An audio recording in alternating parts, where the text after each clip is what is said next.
los estilos financieros, vamos a lo que la proyección de la demanda. Recordemos que los segmentos que contemplamos son tres: el segmento de hoteles de turismo de bienestar, los centros de spa y los spa de pies y uñas.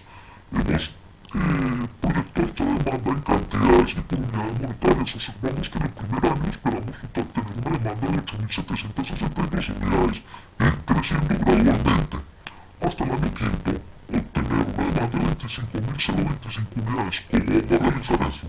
Recordemos que nuestro producto, a medida que se vaya conociendo, va a permitir que nuestro potencial cliente conozca los beneficios y las propiedades del mismo.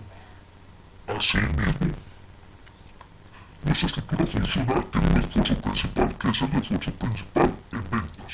En cuanto a la demanda por unidades monetarias, iniciamos en el año 0 con un saldo negativo de 47.980.042 y esperamos para el quinto año, es decir, en el 2025, tener en unidades monetarias una demanda de 625.628.705 pesos.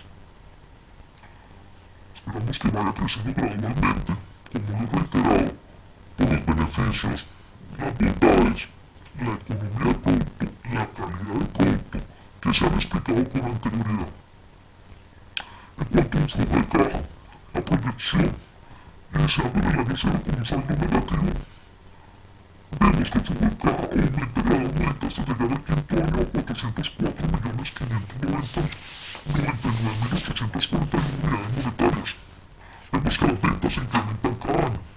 Vemos que el primer año, el año 0, el flujo de caja es negativo y ya el primer año es positivo, lo cual se considera que no hay necesidad de invertir más capital en la empresa.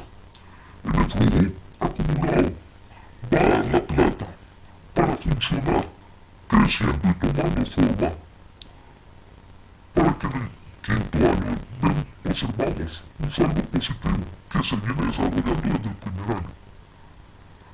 Debemos recordar que este flujo de caja lo vamos a actualizar cada año con datos reales para hacer las valoraciones y tomar las decisiones propias en el momento indicado.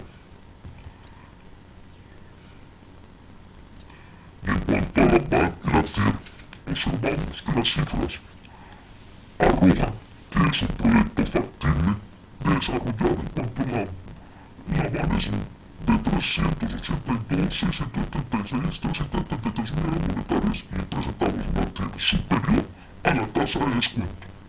Muchas gracias.